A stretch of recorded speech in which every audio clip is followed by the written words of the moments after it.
I'm Idiotech, and this is my review of Furi for PC. So this game is a boss rushing game.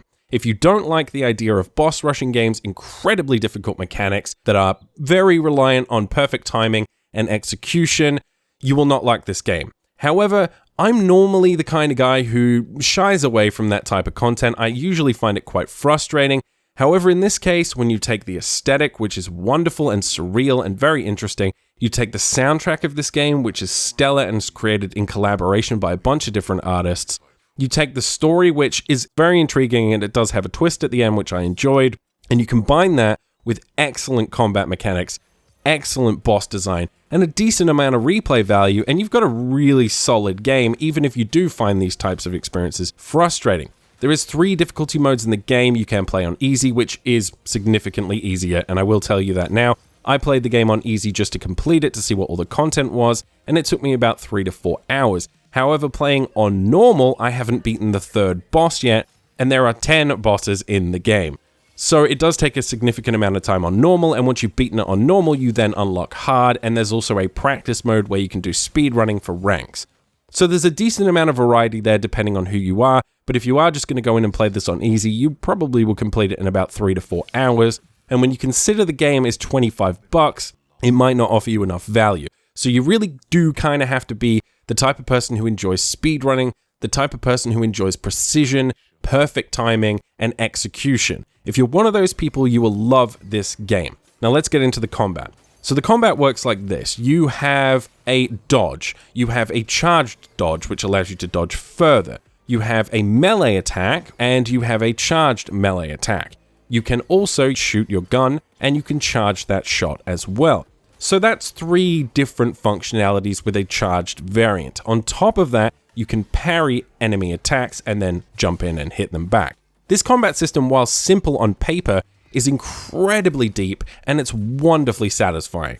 It's precise, it's twitch, it just feels so good to play. Now the controls are something I should talk about because that is important. They do recommend that you play this game with a controller, and I have to agree. You can play it with keyboard and mouse, and it is functional, but it's much easier to play with an Xbox controller or a PS4 controller, and that's because of its twin-stick shooter elements. It's a lot easier to aim where you're going to go. The analog movement just helps when dodging projectiles and things like that.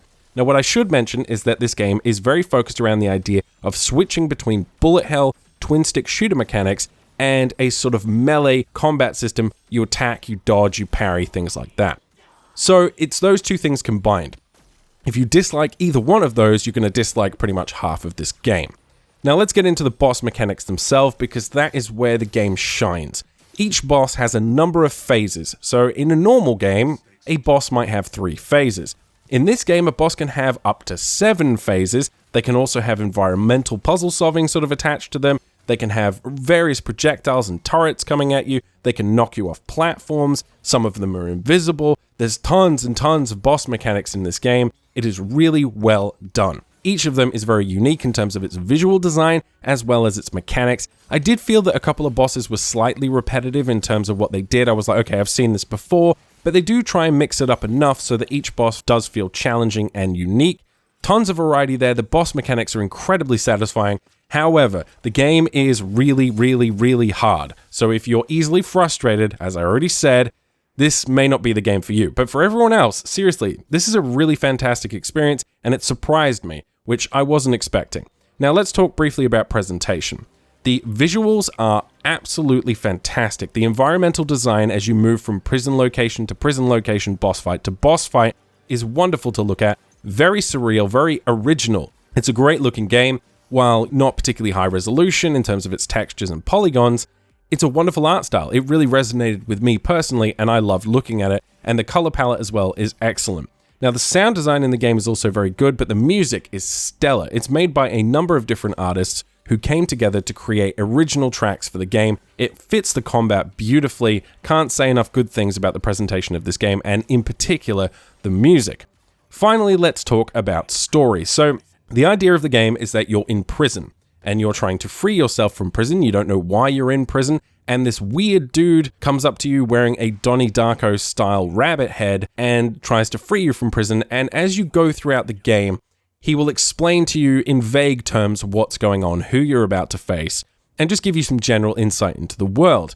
This is delivered in between boss fights in these sort of interactive storytelling moments where you'll walk from point A to point B. The camera will switch constantly, and it reminded me very heavily of Resident Evil, the original game, and I found it kind of clunky and frustrating. However, they put a button in there, if you press the A button on the controller, to make you automatically walk from the location you've been at to the location you need to get to, and that was much better for me. I didn't really want to bother walking around, so I just let it do it itself. It was cool to see that the developers recognized that it wasn't particularly engaging and that you might want to just sit back after an intense boss fight and listen to the story, and that's what I chose to do. So the story itself ends with quite a twist, and I won't spoil that for you, but it is very engaging, and I recommend you stay until after the credits.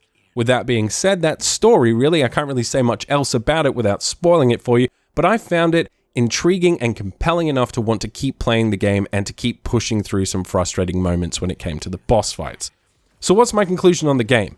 I really don't have many complaints about this game. It has the odd moment of jank here and there. It doesn't have a particularly robust options menu. The reliance on a controller on a PC game is kind of a problem. I know a lot of people own controllers these days, but it would be nice to have better mouse and keyboard support.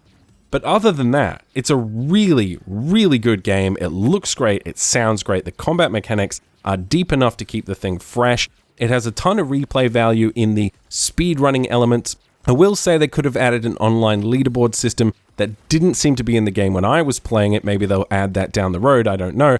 But right now there is a speedrunning element in the form of practice where you can rank up, you get S ranks, it's very Japanese. But there doesn't appear to be any kind of online functionality, so for a real speedrunning game, they kind of need to add that. But yeah, I mean, it's a really good game, guys. Now, it's $25, and I do feel that that's maybe a little pricey, but I definitely recommend you check this out. So if you can't afford it right now, put it on your wish list and pick it up when it's on sale. If you found this video helpful or useful in some way and you want to support my channel, you can like, comment, share, and subscribe. You can also support me on Patreon. You'll find a link in the description box below for that. Thank you once again for watching, and I will see you guys next time.